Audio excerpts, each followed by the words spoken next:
ತೇಜಸ್ವಿ ಸೂರ್ಯ ಅವರು ಅಮೆರಿಕದಲ್ಲಿ ದೇಶವನ್ನು ಮುಜುಗರಕ್ಕೆ ಈಡು ಮಾಡಿದ್ದಾರೆ. ತೇಜಸ್ವಿ ಸೂರ್ಯರವರು ನಮ್ಮ ಕರ್ನಾಟಕದ ಬೆಂಗಳೂರು ದಕ್ಷಿಣ ಕ್ಷೇತ್ರದ BJPಯಿಂದ ಆಯ್ಕೆಯಾಗಿರ್ತಕ್ಕಂಥ Lok Sabha ಸದಸ್ಯರಿದ್ದಾರೆ. Not only first time, ಹಲವಾರು ಸಂದರ್ಭಗಳಲ್ಲಿ ರಾಜ್ಯಕ್ಕೆ ದೇಶಕ್ಕೆ ಮುಜುಗರ ಆಗುವಂಥ ಅನೇಕ ಅಂಶಗಳನ್ನ ಅವರು ಸೃಷ್ಟಿ ಮಾಡ್ತಾಯಿದ್ದಾರೆ. ಇವತ್ತು ಬೆಂಗಳೂರಿನಲ್ಲಿ ಬಹುತೇಕ ಗುರು ರಾಘವೇಂದ್ರ ಸಹಕಾರಿ ಬ್ಯಾಂಕಿನ ಹಗರಣ ಎಲ್ರಿಗೂ ಗೊತ್ತಿರ್ತಕ್ಕಂಥದ್ದು. ಸುಮಾರು 2,000 ಕೋಟಿ ರೂಪಾಯಿಗಳ ಹಗರಣ ಇರ್ತಕ್ಕಂಥದ್ದು. ಬಹುತೇಕ ಇದಕ್ಕೆ ಉತ್ತರ ಕೊಡೋದಕ್ಕೆ ಸಾಧ್ಯ ಆಗದಲ್ಲೇ ಇರ್ತಕ್ಕಂಥ ತೇಜಸ್ವಿ ಸೂರ್ಯರವರು ಅನೇಕ ಸಂದರ್ಭಗಳಲ್ಲಿ ಅನೇಕ ವಿವಾದಾತ್ಮಕ ಹೇಳಿಕೆಗಳನ್ನ ಕೊಡುವಂಥ ಪ್ರವೃತ್ತಿಯನ್ನು ಹಲವಾರು ಸಂದರ್ಭಗಳಲ್ಲಿ ಮಾಡ್ತಾ ಇದ್ದಾರೆ. ಇವತ್ತು ಅವರು ಟ್ರಂಪ್ರವ್ರನ್ನ ಬೇರೆ ಬೇರೆ ಕಾರಣಕ್ಕೆ ನಮ್ಮ ದೇಶದ ಪ್ರತಿನಿಧಿಯಾಗಿ ಅಮೇರಿಕಕ್ಕೆ ಭೇಟಿ ಕೊಟ್ಟು ಟ್ರಂಪ್ ಅವ್ರನ್ನ ಭೇಟಿ ಮಾಡುವಂಥ ಒಂದು ಪ್ರಯತ್ನವನ್ನು ಮಾಡಿದ್ದಾರೆ.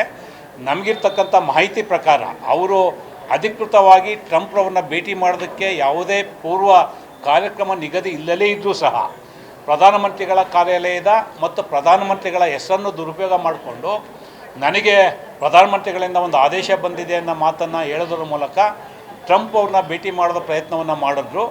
ತದನಂತರ ಅಮೇರಿಕಾದ ವೈಟ್ ಹೌಸ್ ಮಾಹಿತಿಯನ್ನು ತಗೊಂಡು ಭಾರತದಿಂದ ಅಂತಹ ಯಾವುದೇ ನಿರ್ದೇಶನ ಅವರಿಗೆ ಇಲ್ಲದಲೇ ಇರೋದ್ರಿಂದ ಬಹುತೇಕ ಅವರು ಮುಜುಗರದ ಸನ್ನಿವೇಶವನ್ನು ಸೃಷ್ಟಿ ಮಾಡಿದ್ದಾರೆ ಅಂತೇಳಿ ಅವ್ರನ್ನ ಭೇಟಿ ಮಾಡೋದಕ್ಕೆ ಅಮೇರಿಕ ಅಧ್ಯಕ್ಷರು ನಿರಾಕರಣೆ ಮಾಡಿದ್ರು ಅಂತೇಳಿ ಇಲ್ಲಿವರೆಗೂ ಬಂದಿರತಕ್ಕಂಥ ಮಾಹಿತಿ ಇದೆ.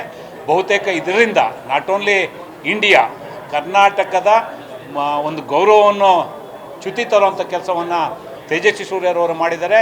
ನಾನು ಅವ್ರಿಗೆ ವಿನಂತಿಯನ್ನು ಮಾಡ್ತೇನೆ.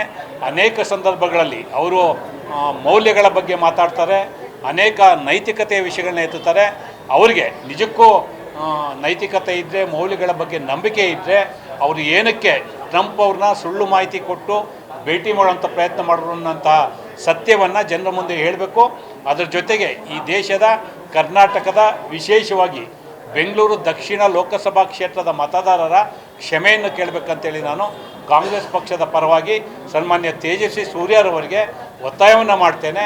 ದಯಮಾಡಿ ಬೇರೆ ಬೇರೆ ಸಂದರ್ಭಗಳಲ್ಲಿ ನೀವೇನು ನೇರವಾದಂಥ ಹೇಳಿಕೆಗಳನ್ನ ಕೊಡ್ತೀರಾ, ಅದಕ್ಕೆ ಒಳಪಟ್ಟು ಇವತ್ತು ಭಾರತಕ್ಕೆ ಮಾಡಿರ್ತಕ್ಕಂಥ ಮುಜುಗರಕ್ಕೆ ತಾವು ಬೇಷತ್ ಕ್ಷಮೆಯನ್ನು ಕೇಳಬೇಕು ಅಂತೇಳಿ ಕಾಂಗ್ರೆಸ್ ಪಕ್ಷದ ಪರವಾಗಿ ಅವರಿಗೆ ಒತ್ತಾಯವನ್ನು ಮಾಡ್ತೇನೆ. ಕ್ಷಣ ಕ್ಷಣದ ಸುದ್ದಿಗಳಿಗಾಗಿ ಫ್ರೀಡಂ ಟಿವಿ ಸಬ್ಸ್ಕ್ರೈಬ್ ಮಾಡಿ, ಲೈಕ್ ಮಾಡಿ ಹಾಗೂ ಫಾಲೋ ಮಾಡಿ.